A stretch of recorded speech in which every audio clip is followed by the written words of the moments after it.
Police সংস্কার কমিশনের প্রতিবেদন ইতিবাচক হলেও নেই রাজনৈতিক হস্তক্ষেপ বন্ধ ও প্রাণঘাতী অস্ত্র ব্যবহারের বাতিলের সুপারিশ। সাবেক পুলিশ কর্মকর্তারা বলছেন, বাস্তবায়নের জন্য রাজনৈতিক সরকারের সদিচ্ছা জরুরি। আর অপরাধ বিশ্লেষকেরা বলছেন, রাজনৈতিক হস্তক্ষেপ বন্ধ না করলে কোনো কাজেই আসবে না সংস্কার।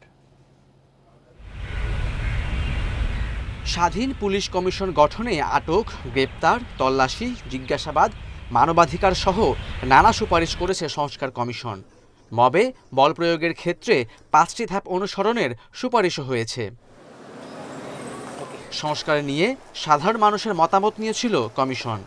সমীক্ষায় অংশ নেয়া প্রায় 90% মানুষ রাজনৈতিক প্রভাবমুক্ত করতে জোর দেয়। তবে নেই পুলিশের ওপর রাজনৈতিক হস্তক্ষেপ বন্ধের সুপারিশ। সাবেক পুলিশ প্রধান বলছেন, আইন করে এটি নিশ্চিত করা যাবে না। সদিচ্ছা থাকতে হবে রাজনৈতিক দল ও পুলিশ কর্মকর্তা উভয়েরই। পুলিশের যে রিফর্মসের পরে অনেক কথাবার্তা হয়েছে, অনেক সময় যেগুলোর বাস্তবায়ন হয়নি। তার কারণ পুলিশকে দলীয় স্বার্থে ব্যবহার করার একটা প্রবণতা দেখা যায়। প্রাণঘাতী অস্ত্রের ব্যবহার বাতিল নিয়ে সবচেয়ে বেশি আলোচনা হলেও তা শেষ পর্যন্ত হয়নি। যদিও পুলিশের সাবেক ঊর্ধ্বতনরা বলছেন, পুলিশের ভারী অস্ত্র না থাকলে ঝুঁকিপূর্ণ অভিযান সফল হবে না। আমি দুর্ধর্ষ ক্রিমিনালকে যখন মোকাবেলা করতে যাব তখন থাকতে হবে। পাবলিক অর্ডার সিচুয়েশন, যে শৃঙ্খলা, জনশৃঙ্খলা, সেখানে যদ্দূর সম্ভব আমি প্রাণঘাতী অস্ত্র কম থাকলে ভালো। কিন্তু আবার দেখতে হবে যাদের আপনি মোকাবেলা করতে যাচ্ছেন সেই জনতা, তাদের কাছে অস্ত্র আছে কিনা। তাদের কাছে থাকলে আপনাকে তো প্রাণঘাতী অস্ত্র রাখতেই হবে আর কি। রাজনৈতিক প্রভাবের বিষয়টি না থাকা দুঃখজনক। এটি নিশ্চিত না হলে কোনো সংস্কারে কাজে আসবে না বলছেন অপরাধ বিশ্লেষকরা। কাউকে কাউকে আমরা দেখি কোনো সদস্য তার মতাদর্শের দল যখন ক্ষমতায় আসে, তিনি পুলিশের চেয়ে রাজনীতিবিদ হয়ে ওঠার চেষ্টা করেন। অর্থাৎ সেটি হয়ে উঠতে গিয়ে তার ওই সরকার বা দলকে খুশি করতে গিয়ে বিরোধী দল বা বিরোধী মতকে হামলা, মামলা, নির্যাতনের এই কাজগুলো করেন। পুলিশ 3000-এর বেশি আইন নিয়ে কাজ করলেও বাহিনী সংস্কারে 22টি আইনের সংশোধন ও পরিমার্জন চেয়েছে commission. Khaled Raihan, independent news, Dhaka. আবারও জাতীয় নির্বাচনের তফসিল চেয়েছে বিএনপি। শুক্রবার সকালে জাতীয় প্রেস ক্লাবের সামনে নাগরিক সমাবেশে এই দাবি জানান বিএনপি চেয়ারপারসনের উপদেষ্টা জয়নুল আবেদিন ফারুক। রাজধানীর কৃষিবিদ ইনস্টিটিউটে এক আলোচনা সভায় রুহুল কবির রিজভী বলেন, উন্নয়ন আর দেশপ্রেমের নামে মিথ্যাচার করেছে আওয়ামী লীগ। লোক দেখানো উন্নয়নের নামে টাকা পাচার করেছে শেখ হাসিনা। রাজধানীর কৃষিবিদ ইনস্টিটিউটে ছাত্রদল নেতা এটিএম খালেদের মৃত্যুবার্ষিকীর আলোচনা সভা। এতে যোগ দেন বিএনপির কেন্দ্রীয় নেতারা। অভিযোগ করেন, ফ্যাসিবাদের পতন হলেও এখনও চলছে ষড়যন্ত্র।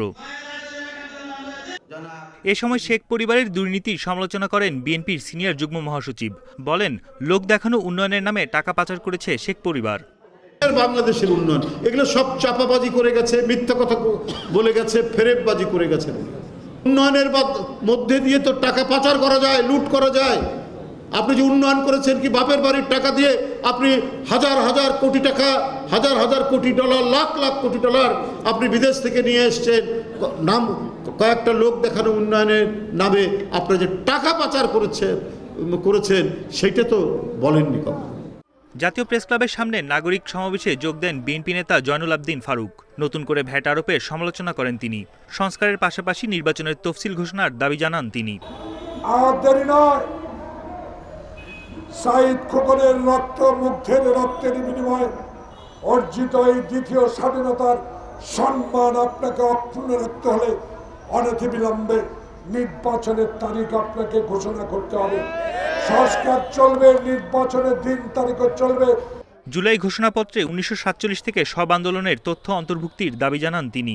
পাশাপাশি রাজনৈতিক প্রতিহিংসার কারণে দলগুলোর উপর হওয়া নির্যাতনের কথা তুলে ধরার দাবিও জানান তিনি। তাই এই সিন্ডিকেটকে ধরে। বন ইবনে কামাল, ইন্ডিপেন্ডেন্ট নিউজ, ঢাকা। বর্তমান প্রজন্ম রক্ত দিয়ে নতুন স্বাধীনতা এনে দিয়েছে। প্রয়োজনে আবার রক্ত দিয়ে হলেও তা ধরে রাখা হবে বলে মন্তব্য করেছেন জামায়াতে ইসলামীর আমির ডাক্তার শফিকুর রহমান। শুক্রবার বিকেলে চুয়াডাঙ্গা টাউন মাঠে কর্মী সম্মেলনে এই মন্তব্য করেন তিনি। বলেন, বর্তমান তরুণ যুব সমাজ চাঁদাবাজ মুক্ত, দখলবাজ মুক্ত নতুন দেশ চায়। এজন্য আগামী নির্বাচন হতে হবে নিরপেক্ষ ও স্বচ্ছ। কালো টাকা আর পেশি শক্তির কাছে জামায়াত মাথা নত করবে না বলেও জানান তিনি।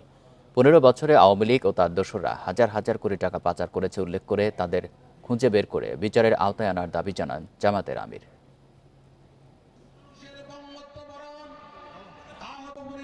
খুন গুম ধর্ষণ লুণ্ঠন করার পরে এই দেশে মানুষের সামনে মুখ দেখানোর সৎসাহস তাদের নাই। সৎসাহস নাই বলেই তো তারা পালিয়ে গেছেন। আমরা তাদেরকে বলি না, আসেন আসেন, ফিরে আসেন, আমরা আপনাদের বিচারটা দেখতে চাই।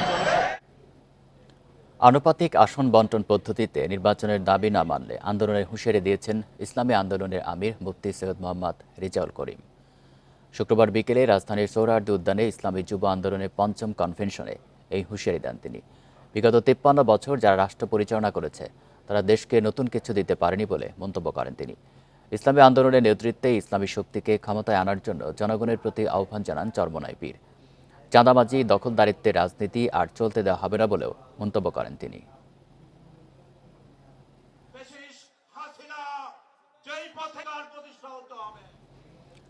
জুলাই অভ্যুত্থানে রাজধানীর রামপুরায় আহত রিকশা চালক ইসমাইলের অবহেলাজনিত মৃত্যুর অভিযোগে এক চিকিৎসক সহ ৫ জনকে গ্রেপ্তার করা হয়েছে।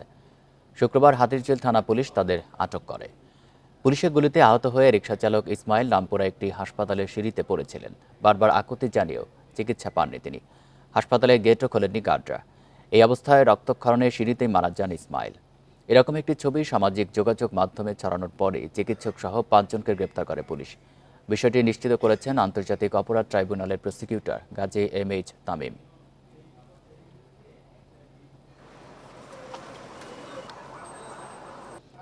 পাঠ্যবইয়ে আদিবাসী শব্দযুক্ত গ্রাফিতি বাদ দিয়ে স্বৈরাচারের দোসর হিসেবে পরিচয় দিয়েছে শিক্ষাক্রম ও পাঠ্যপুস্তক বোর্ড। এই মন্তব্য টিআইবির। শুক্রবার এক সংবাদ বিজ্ঞপ্তিতে সংস্থাটি এ নিয়ে উদ্বেগ প্রকাশ করে। টিআইবি বলছে, এনসিটিবির এই সিদ্ধান্ত এবং প্রতিবাদকারীদের ওপর হামলা বৈষম্যমুক্ত বাংলাদেশের চেতনা ও প্রত্যাশার সঙ্গে প্রতারণা। এনসিটিবিকে ঢেলে সাজানো এবং জবাবদিহির আওতায় আনার আহ্বান জানিয়েছে টিআইবি।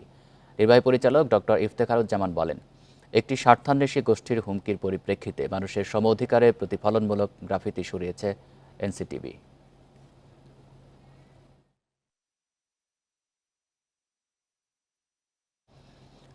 বগুড়ায় সরকারি দামের চেয়ে বাজারে মন প্রতি ২৫০ টাকা বেশি দামে আমন ধান বিক্রি করছেন চাষিরা। এতে সরকারি গুদামে ধান দিতে আগ্রহী নন অনেকে। এই মৌসুমে নভেম্বর ও ডিসেম্বরে মাত্র ১% ধান সংগ্রহ করা হয়েছে। এছাড়া গত ৪ বছর ধরে সরকারিভাবে আমন ধান ও চাল সংগ্রহের লক্ষ্যমাত্রা অর্জন করতে পারেনি খাদ্য অধিদপ্তর।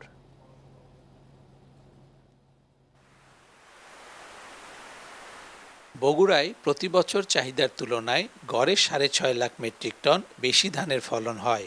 খাদ্য অধিদপ্তরের হিসাব অনুযায়ী এ মৌসুমে জেলায় সরকারিভাবে ১২,৬১০ মেট্রিক টন ধান সংগ্রহের লক্ষ্যমাত্রা নির্ধারণ করা হয়। তবে গত ২ মাসে সংগ্রহ হয়েছে মাত্র ৮১ মেট্রিক টন। এবার প্রতিমণ ধানের সরকারি দাম নির্ধারণ করা হয় ১,৩২০ টাকা, অথচ খোলা বাজারের বিক্রিতে প্রায় ১,৬০০ টাকা পর্যন্ত পাচ্ছেন কৃষকরা। ফলে সরকারি গুদামে ধান দিতে তাদের আর কোনো আগ্রহ নেই। গতবার প্রতি সপ্তাহে ৩০ থেকে ৩৫ গাড়ি ধান বেচা কিনা হতো, এবার দাম বাড়ার কারণ বশবর্তী হাবেদ নামে আছে। এছাড়া সিদ্ধ আর আতপ চাল সংগ্রহের লক্ষ্য নির্ধারণ করা হয়েছে প্রায় ৩৮,০০০ মেট্রিক টন। লক্ষ্যমাত্রার ৫৫% চাল গুদামে দিয়েছেন মিলাররা। এতে কেজিতে ৩ টাকা করে লোকসান হচ্ছে বলে দাবি ব্যবসায়ীদের। মৌসুমের শুরুতে ধানের দাম কম থাকায় আমাদের চালের কেজিতে ২ থেকে ২.৫ টাকা লস হয়েছে। বর্তমানে ধানের দাম বেশি হওয়ায় চালের কেজিতে ৩ টাকা পর্যন্ত লস হবে। এই লস স্বীকার করেও আমরা ২১০ মেট্রিক টন চাল পরিশোধ করেছি। বাকি চালটুকু আমাদের দিতে হবে, না দিলে আমাদের জামানত বাজেয়াপ্ত হবে, লাইসেন্স বাতিলের বিধান আছে। ধানের ন্যায্য মূল্য নিশ্চিত করে আপৎকালীন মজুদ গড়ে তোলা আর বাজার স্থিতিশীল রাখাই সরকারি খাদ্যশস্য সংগ্রহ অভিযানের লক্ষ্য বলছেন কর্মকর্তারা। আমাদের যে চাল সংগ্রহের লক্ষ্যমাত্রা রয়েছে তার 50 ভাগের বেশি অলরেডি সারা দেশে ক্রয় করা হয়েছে এবং আমাদের ধান সংগ্রহ একটু স্লো হলেও আমরা আশাবাদী যে আমাদের 28 ফেব্রুয়ারি পর্যন্ত সময় রয়েছে, এর মধ্যে আমরা ধান কিনতে পারবো। গেল 14 নভেম্বর শুরু হওয়া খাদ্যশস্য সংগ্রহ অভিযান চলবে 28 ফেব্রুয়ারি পর্যন্ত। Hasibur Rahman, Independent News, Bogura. রাজশাহী বিভাগে 5 বছরের মধ্যে সবচেয়ে কম আমন ধান সংগ্রহের সংখ্যা তৈরি হয়েছে। এক মাসে লক্ষ্যমাত্রা 0.7% পূরণ করতে পেরেছে খাদ্য অধিদপ্তর। কৃষকরা বলেছেন, বাজারে সরকারি দামের চেয়ে মন প্রতি 1 থেকে 200 টাকা বেশি পাচ্ছেন তারা। এই সংকট কাটাতে ক্রয়নীতি পরিবর্তনের তাগিদ দিয়েছেন বিশ্লেষকেরা। রাজশাহী বিভাগে চলতি আমন মৌসুমে সরকারি ধান সংগ্রহে ভাটা পড়েছে। 2024-25 মৌসুমে সংগ্রহ হয়েছে লক্ষ্যমাত্রার মাত্র 0.7%। এর আগে 2020-21 মৌসুমে আমন ধান সংগ্রহ হয় লক্ষ্যমাত্রার 1.22%। পরের মৌসুমে হয় 12%। 2022-23 মৌসুমে সংগ্রহ হয় 0.15%। 2023-24 মৌসুমে যা 11%-এ পৌঁছায়। এবার ধানের মন প্রতি সরকারি দাম 1320 টাকা, অথচ বাজারে দাম পাওয়া যাচ্ছে 1500 থেকে 1600 টাকা। কৃষকরা বলছেন খোলা বাজারে ধান বিক্রিতে ঝামেলাও কম। ধানের দাম বাইরে একটু বেশি, 100 টাকা 120 টাকা মনে বেশি, আর সরকার নিবে 1 মাস পর টাকা দিবে, তাও বলছে যে 1320 টাকা মন। 1400-1500 টাকা দর ধান দিয়েছে, এটিতে লাভবান, আর সরকার তো কম রেটে ধান কিনছে। বিশ্লেষকরা বলছেন সরকারের ক্রয় নীতিতে বদল না আনলে সংকট কাটবে না। কৃষকের স্বার্থ বুঝেই নির্ধারণ করতে হবে দাম। সিজন শেষ হয়ে যাচ্ছে তখন বা শেষের দিকে এসে ধান কেনার চেষ্টা করে বা কেনে। এখানে এই গ্যাপটার কারণেই সরকারের প্রতি আগ্রহ, কৃষকদের ধান বিক্রি করে যে প্রপার মূল্যটা পাবে সেটা সরকারের কাছ থেকে না পাওয়ার কারণেই এই ঘটনাটা ঘটে। বাজার ও সরকারি দামের পার্থক্য কমাতে চেষ্টা চলছে বলে জানিয়েছেন খাদ্য অধিদপ্তরের কর্মকর্তারা। 10 থেকে 15 দিনের চালে আমরা রিসিভ করি, তো সেই ক্ষেত্রে তারা সরকারকে এই চালটা দিয়ে দিবে, এটাই তো নিয়ম। এটা সারা বিশ্বে আছে, এগুলো এই প্রক্রিয়ায় আছে। এখন আপনি যেটা বলছেন টোটাল প্রকিউরমেন্ট সিস্টেম নিয়ে সরকার চিন্তা ভাবনা করতেছে। সরকারিভাবে রাজশাহী বিভাগে আমন ধান সংগ্রহের লক্ষ্য 56,369 টন। সংগ্রহ হয়েছে প্রায় 400 টন। আগামী 28 ফেব্রুয়ারি পর্যন্ত চলবে কার্যক্রম। Mustafizur Rahman, Independent News, Rajshahi. এ নিয়ে আরও জানাতে নওগাঁ ও পাবনা থেকে যুক্ত হচ্ছেন সহকর্মীরা। শুরুতেই নওগাঁ থেকে জানাবেন সাদেকুল ইসলাম। সাদেকুল, রাজশাহী, নাটোর এবং বগুড়া কোনো জায়গাতেই আমন ধান সংগ্রহের যে লক্ষ্যমাত্রা সেটি পূরণ না হওয়ার আশঙ্কা দেখা দিয়েছে। নওগাঁতে কি পরিস্থিতি দেখতে পাচ্ছেন, সেখানে পূরণ হবে কিনা, আর কৃষকরা কি বলছেন এই বিষয়ে?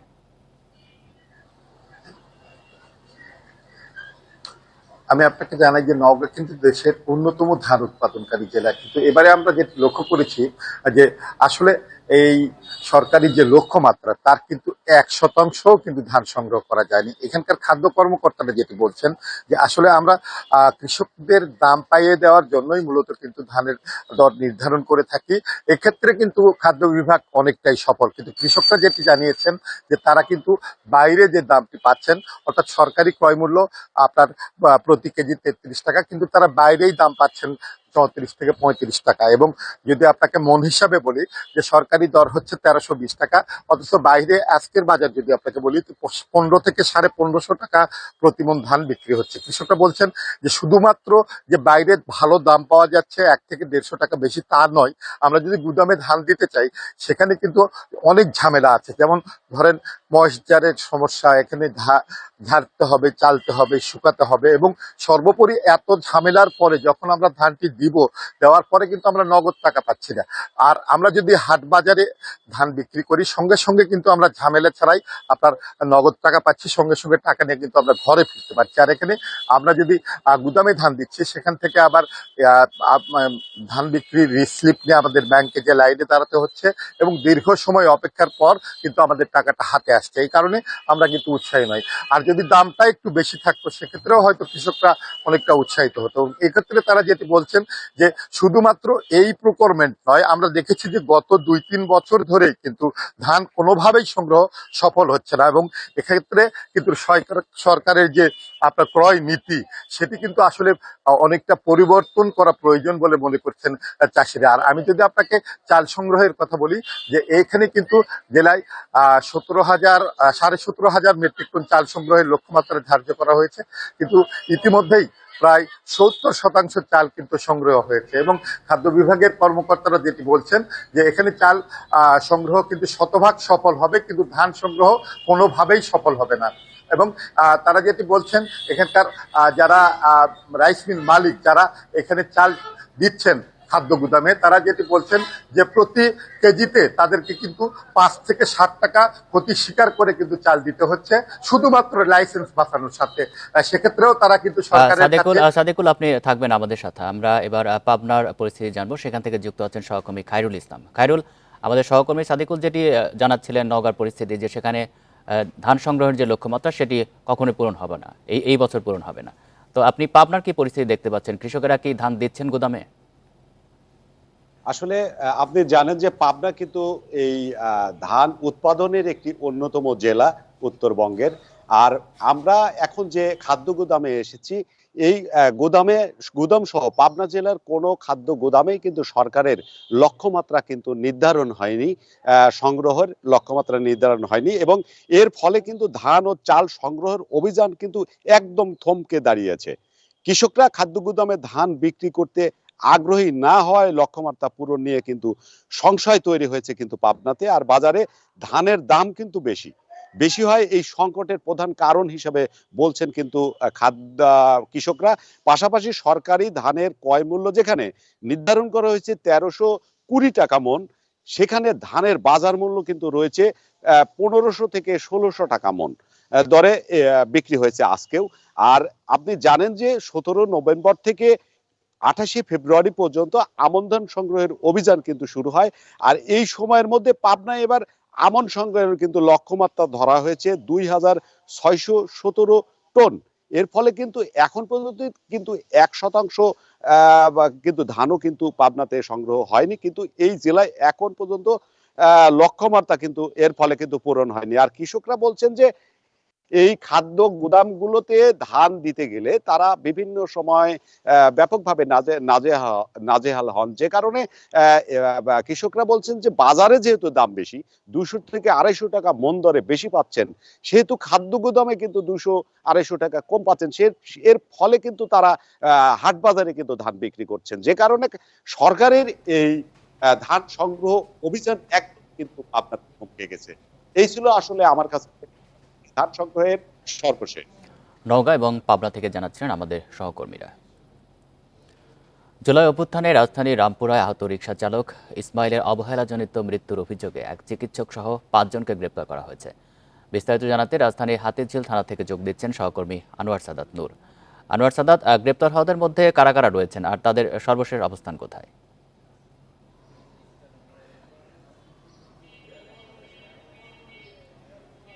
বৈষম্য বিরোধী ছাত্র আন্দোলনের যে জুলাই গণ অভ্যুত্থান, ছাত্র জনতার গণ অভ্যুত্থানের সময় কিন্তু এই ঘটনাটি ঘটে। আমরা ঘটনাটির মানে এই 5 মাস পরে এসে যেভাবে জানতে পারলাম, কিন্তু মূলত একটি ছবি সোশ্যাল মিডিয়ায় ভাইরাল হয়ে যাওয়ার পরে বিষয়টি সামনে আসে। সেই 19 জুলাই যে ঘটনাটি ঘটেছিল, রাজধানীর রামপুরায় ডেল্টা হেলথ কেয়ার সেন্টার নামে যে হাসপাতাল আছে, সেই হাসপাতালের সামনে পুলিশের গুলি খেয়ে আহত অবস্থায় এক রিকশা চালক সেই হাসপাতালে পৌঁছানোর চেষ্টা করেছিলেন এবং তাকে চিকিৎসার আকুতি জানিয়েছিলেন, কিন্তু নির্দেশনা থাকার কারণে হাসপাতাল কর্তৃপক্ষ সেদিন গেট খোলেনি, সহযোগিতার জন্য এগিয়ে আসেনি সেখানকার নিরাপত্তা কর্মীও। কিন্তু এই ঘটনায় তারা সাড়া না দিলেও আকস্মিকভাবে সেখানে একজন চিত্রগ্রাহক ছিলেন এবং তার সেই চিত্র লেন্সে ধরা পড়ে এই ঘটনাটি, এবং এতদিন পরে, এত মাস পরে এসে সেই ছবিটি পুনরায় ভাইরাল হলে, মানে সামাজিক যোগাযোগ মাধ্যমে ছড়িয়ে পড়লে ব্যাপারটি আবারও নতুন করে নজরে আসে এবং সেই বিষয়টি নজরে নিয়ে গতকাল বিকেলে হাতিরঝিল থানা পুলিশ ডেল্টা হেলথ কেয়ার সেন্টারে অভিযান চালায়। যে চিকিৎসায় অবহেলায় মৃত্যু, এই অভিযোগকে সামনে রেখে অভিযানটি চালানো হয় এবং এই অভিযোগের ভিত্তিতে সেখানে একজন চিকিৎসক, 2 জন গার্ড এবং নিরাপত্তারক্ষী, নার্সসহ মোট 5 জনকে আটক করে নিয়ে আসে হাতিরঝিল থানা পুলিশ। গতকাল রাত পর্যন্ত তাদেরকে আটক দেখিয়ে থানায় রাখা হয়েছিল। আজ সকালে তাদেরকে সিএমএম কোর্ট মানে নিম্ন আদালতে পাঠানো হয়েছে। এখন পর্যন্ত এই অভিযোগ দেখিয়ে পাঠানো হয়েছে। কি অভিযোগে মানে কি মামলা আসলে তাদেরকে দেওয়া হয়েছে, আগের মামলা নাকি নতুন করে মামলাটি দেওয়া হয়েছে, সে ব্যাপারে আমরা এখনো জানতে পারিনি, কেননা তাদেরকে ইতিমধ্যে কোর্টে নিয়ে যাওয়া হয়েছে এবং যিনি তদন্তকারী কর্মকর্তা তিনিও সাথে আছেন, তার সাথে আমরা যোগাযোগ করতে পারিনি। এখন পর্যন্ত এ ব্যাপারে যে থানার ভারপ্রাপ্ত কর্মকর্তা তিনিও আমাদেরকে খোলসা করে জানাতে পারেনি। তিনি এই যে আটকের ব্যাপারে নিশ্চয় তথ্যটি নিশ্চিত করেছেন এবং তিনি বলছেন যে কোর্টের মাধ্যমে ব্যাপারটি জানানো হবে। হাতিঝিল থানা থেকে জানাচ্ছেন সহকর্মী আনোয়ার সাদাত নূর। আবারও শুরু হয়েছে এলপি গ্যাসের সিলিন্ডার কেটে স্ক্র্যাপ লোহা হিসাবে রিরোলিং মিলে বিক্রি। সম্প্রতি বাগেরহাটে 400 বেশি সিলিন্ডার আটকের পর সামনে এসেছে বিষয়টি। এতে গ্যাস বিপণনে বিপর্যয়ের শঙ্কা করছেন সংশ্লিষ্টরা। এছাড়া আইন অনুযায়ীও সিলিন্ডার কাটা নিষিদ্ধ। বাজার দখলে নিতে অস্বাভাবিক কম দামে ডিলারদের সিলিন্ডার দিচ্ছে কিছু এলপি গ্যাস বোতলজাতকারী প্রতিষ্ঠান। আর এ সুযোগেই কিছু অসাধু ডিলার ভালো সিলিন্ডারকেই স্ক্র্যাপ বানিয়ে বিক্রি করছে রিরোলিং মিলে। বুধবার বাগেরহাট মাওয়া সড়কের ফকিরহাটের টাউন নোয়াপাড়ায় আটক হন 3 স্টারের মালিক কালু মিয়া। এরপর তার কাছে পাওয়া যায় 400-র বেশি সিলিন্ডার। এসব কেটে রিরোলিং মিলে পাঠানোর প্রস্তুতি নেওয়া হচ্ছিল। তবে এই অভিযোগ অস্বীকার করে কালু মিয়া বলছেন, ব্যবসায় টানা লোকসানের কারণে কিছু সিলিন্ডার বিক্রির চেষ্টায় শুধু করেছিলেন তিনি। আমরা লস খাওয়ার কারণে আমাদের বিজনেসটা সম্পূর্ণ বন্ধ হয়ে যায়। বন্ধ হয়ে যাওয়ার ফলে এখন এই কিছু সিলিন্ডার ছিল, এগুলো ব্যাংক ইন্টারেস্ট দিতে পারে না, এই জন্য অল্প কটা সিলিন্ডার এদের কাছে বিক্রি করে দিচ্ছি। এরা কাইটা নিয়ে কি করছে এটা হলো এদের ব্যক্তিগত বিষয়। এদিকে 1991 সালের বিস্ফোরক আইন অনুযায়ী সিলিন্ডার কাটা বা আকৃতি পরিবর্তনের সুযোগ নেই। এতে থাকে বড় দুর্ঘটনার শঙ্কা। সেই লোহা গলানোয় অপচয় হচ্ছে বিপুল বৈদেশিক মুদ্রা। স্ব কোম্পানির ছাড়া অন্য কারোর অধিকার নাই এই সিলিন্ডারকে আকার আকৃতি পরিবর্তন বা কোনো বিকৃত করার অথরিটি নাই। কিন্তু এখানে অহরহ তারা এই অবৈধ কাজগুলো করতেছে, যেটা অত্যন্ত ঝুঁকিপূর্ণ। ব্যবসায়ীরা আরো বলছেন, 3 স্টার নামে বেশ কয়েকজন এলপি ডিলারশিপ নিলেও 3-4 বছর ধরে কোম্পানির সঙ্গে তাদের কোনো ব্যবসা নেই। রিসেন্টলি লোহার একটা মূল্য বৃদ্ধি পাইছে, আমার সিলিন্ডারটা ওয়েটটা ভালো এবং ওয়েট বেশি, যার কারণে এটা বিক্রি করে কিছু লাভবান হওয়া যায়। যার কারণে আমার সিলিন্ডারকে বেছে নিয়ে আমার সিলিন্ডারকে এইভাবে স্ক্র্যাপিং করে বিভিন্ন রিরোলিং মিল সব বিভিন্ন স্ক্র্যাপিং জায়গায় মানে পয়েন্টে পাঠিয়ে দেওয়া হচ্ছে। এদিকে সিলিন্ডার কেটে স্ক্র্যাপ হিসেবে বিক্রির অভিযোগে নজরদারি বাড়ানোর কথা জানিয়েছে পুলিশ। এই ঘটনা এই যত এলপিজি আবার কোনো সিলিন্ডার আর নতুন করে এখানে কেউ কাটতে পারবে এটা আবার আমি আশা করছি সেটা আর সেই সুযোগ কেউ পাবে না। এটা আমাদের নজরদারির ভিতরে থাকবে সবসময়। বাগেরহাটে আগেও চট্টগ্রাম কুমিল্লায় এভাবে সিলিন্ডার কাটার ঘটনায় মামলা নিয়েছে পুলিশ। তবে তদন্তের কোনো অগ্রগতি নেই বলে অভিযোগ করছেন ব্যবসায়ীরা। Independent news.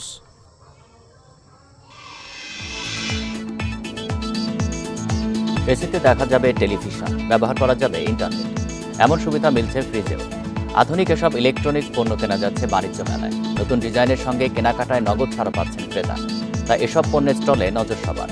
এছাড়া ক্রেতা আকর্ষণে কিস্তি সুবিধা সহ ফ্রি হোম ডেলিভারিও দিচ্ছেন বিপণন প্রতিষ্ঠান।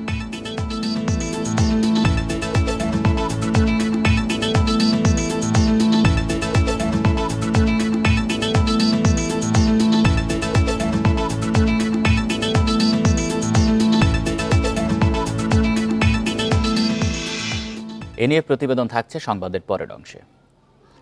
আন্দোলনের 36 দিন পার হলেও এখনও পান্থকুঞ্জ পার্কের ওপর দিয়ে ঢাকা এলিভেটেড এক্সপ্রেসওয়ের সংযোগ সড়ক নির্মাণের সিদ্ধান্ত থেকে সরে আসেনি সরকার।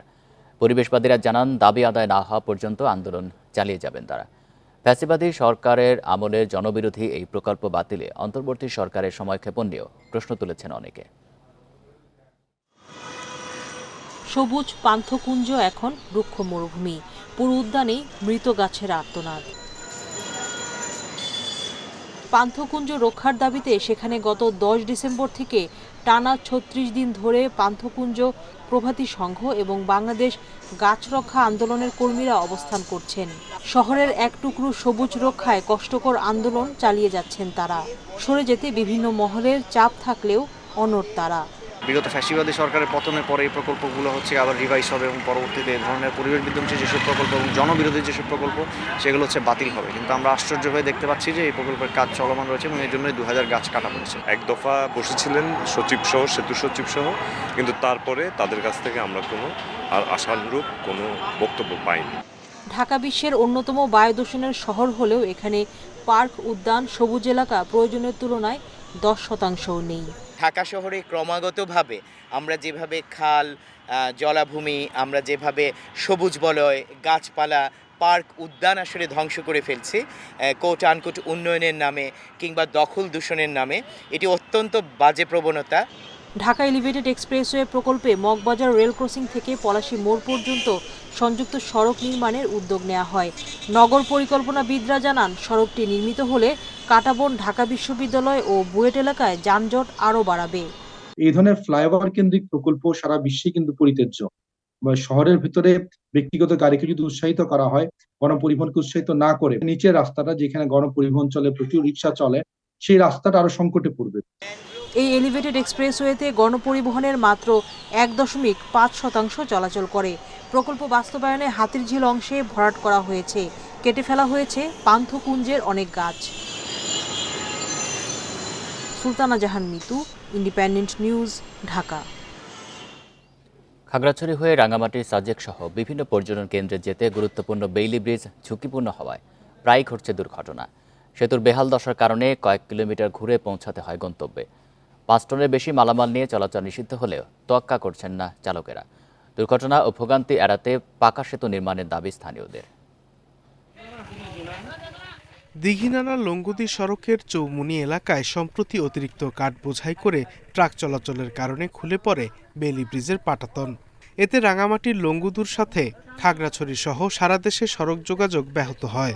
প্রায় 2 দিন সড়কে ভারী পণ্য ও যাত্রীবাহী যান চলাচল বন্ধ থাকে। 1990 সালে নির্মিত সেতুটিতে ঝুঁকি এড়াতে 5 টনের বেশি ভারী যান চলাচল নিষেধ থাকলেও মানা হচ্ছে না। এতে সেতুর ক্ষতির পাশাপাশি ঘটছে দুর্ঘটনা।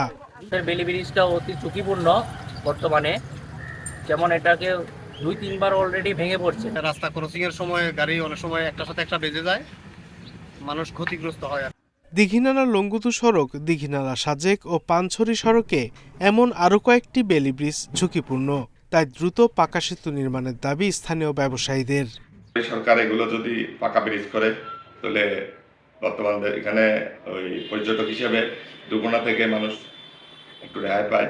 সড়ক বিভাগ বলছে, ঝুঁকিপূর্ণ বেইলি ব্রিজের পরিবর্তে পাকা সেতু নির্মাণের প্রকল্প চলমান। আমরা একটি ওয়ার্কার অলরেডি দিয়ে দিয়েছি, আরেকটির আপনার রয়েছে, প্রোগ্রাম পাস হয়েছে, আমরা ইতিমধ্যে 10 আগের দিকে যাব। বাকি 3টা হয়তো আস্তে ধীরে এই পিবি প্রোগ্রামের মাধ্যমে আগামী 2-1 বছরের মধ্যে আমরা শেষ করতে পারবো। খাগড়াছড়িতে ছোট বড় 8টি বেইলি ব্রিজ রয়েছে, সবগুলোই বর্তমানে ঝুঁকিপূর্ণ হয়ে পড়েছে। Independent news. পুরোপুরি জমে উঠেছে ঢাকা আন্তর্জাতিক বাণিজ্য মেলা। মেলার মাঝামাঝি সময় এসে বিক্রি নিয়ে উচ্ছ্বসিত ব্যবসায়ীরা। মেলায় নতুন ডিজাইনের বাহারি ইলেকট্রনিক্স পণ্য আলাদা নজর কাটছে ক্রেতাদের। শীতাতপ নিয়ন্ত্রিত যন্ত্রে দেখা যাবে টেলিভিশন, ব্যবহার করা যাবে ইন্টারনেটও। শুধু এসি নয়, এমন সব সুবিধা পাওয়া যাবে ফ্রিজেও। আধুনিক এমন সব ইলেকট্রনিক্স পণ্য কেনা যাচ্ছে বাণিজ্য মেলায়। নতুন ডিজাইনের সাথে পণ্য কেনায় নগদ ছাড়ও পাচ্ছেন ক্রেতারা। তাই তো টিভি, ফ্রিজ সহ ইলেকট্রনিক্স পণ্যের এসব স্টলে ব্যাপক ভিড় সবার। যখন শোরুমে আসতো তখন আমরা দেখতে পারতাম না, এখন মেলায় আসছি, এই জিনিসটা আসছে, এখন কোম্পানি এটা নতুন করে তৈরি করে সাপ্লাই দিবে। যেগুলো আমরা বাহিরে আসলে সচরাচর পাই না, সেগুলো যদি আনা হয় আমার মনে হয় খুবই ভালো হবে। যেহেতু এই মেলাটাকে সবাই প্রেফার করে, বছরে একবারই হয়, তো একটু চেঞ্জ হওয়া উচিত। যত দিন যাচ্ছে মেলায় পণ্য বিক্রিও তত বাড়ছে। ক্রেতা আকর্ষণে কিস্তির সুবিধাসহ ফ্রি হোম ডেলিভারিও দিচ্ছে বিপণন প্রতিষ্ঠানগুলো। আলহামদুলিল্লাহ, আমাদের কাস্টমার রেসপন্স খুবই ভালো সাড়া পাচ্ছি। এছাড়া আমাদের এয়ার কন্ডিশনের পাশাপাশি আমাদের 32 ইঞ্চি এলইডি ডিসপ্লে সহ রেফ্রিজারেটর, এআই প্রযুক্তি সহ স্মার্ট প্রযুক্তির রেফ্রিজারেটর মার্কেটে নিয়ে এসেছি, যেগুলো আমরা প্রদর্শন করেছি। আলহামদুলিল্লাহ, গ্রাহক প্রচুর সাড়া পাচ্ছি। মেলায় স্টলগুলোর মধ্যে প্রক্রিয়াজাত খাবারের দোকানে ভিড় বেশি। কিছুটা কম দাম সহ ফ্রি অফার থাকায় বিক্রিও হচ্ছে প্রত্যাশা মতোই। Shahid Ahmed, independent news, Dhaka. 3 দিন ধরে নিখোঁজ পোষা বিড়াল মিনি। তার খোঁজ পেতেই মধ্যরাতে হাতিরঝিল থানায় রামপুরার নাহার বেগম করেছেন জিডি। তিনি অভিযোগ করেছেন, গায়ে আঁচড় কাটায় বিড়ালটিকে বস্তায় ভরে ফেলে দিয়েছেন প্রতিবেশী। পরে উদ্ধার চেষ্টার আশ্বাস দিয়েছে পুলিশ। ইট কাঠ কংক্রিটের এই শহরে ছোট্ট এই ফ্ল্যাটে নিজেদের সঙ্গে জায়গা করে দিয়েছেন 15টি বিড়ালকে রামপুরার বাসিন্দা নাহার বেগম। এদেরই একটি ছিল মিনি।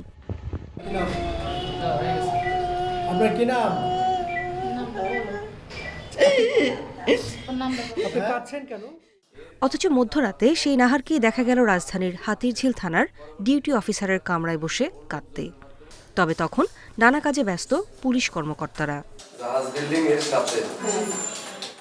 এই কান্নার কারণ জানতে চাইলে তিনি বলছেন, গায়ে আঁচড় কাটায় বিড়ালকে বস্তায় ভরে ফেলে দিয়ে এসেছেন তার প্রতিবেশী। আজকালের ভিতরে বিড়ালটা বাচ্চা দিব তৈরি নাই সময় মহিলা রাতের মাঝে কামড় দিচ্ছে তো মহিলা আপনার ফোন নাম্বার বলেন। মহিলারা কত অনুরোধ করে ফোন করে কইলাম কই ফালাইছেন আপনি কম চেপ বলে না। শত ব্যস্ততা ও টানাপোড়েনের এই শহরে মানুষের জন্যই কান্নার ফুরসত নেই। সেখানে পোষা প্রাণীর জন্য এই নারীর মমতা নজর কেড়েছে অনেকের। বিড়াল আমার সন্তানের মতো মনে হয়। তারা কি মারা যাবে? আমাদের কোন অধিকার আল্লাহ পাক দিছে তাদেরকে মেরে ফেলার? আমার ভালো লাগে না তাকে আমি তারাই দিব, তাকে তো আমার মারার অধিকার দেয় না। বিড়ালটিকে ফিরে পেতে থানায় সাধারণ ডায়েরি করেছেন নাহার বেগম। উদ্ধার চেষ্টার কথা জানিয়েছে পুলিশও। নূরে জান্নাত, ইন্ডিপেন্ডেন্ট নিউজ, ঢাকা। এই ছিল এখনকার সংবাদে। ধন্যবাদ সবাইকে।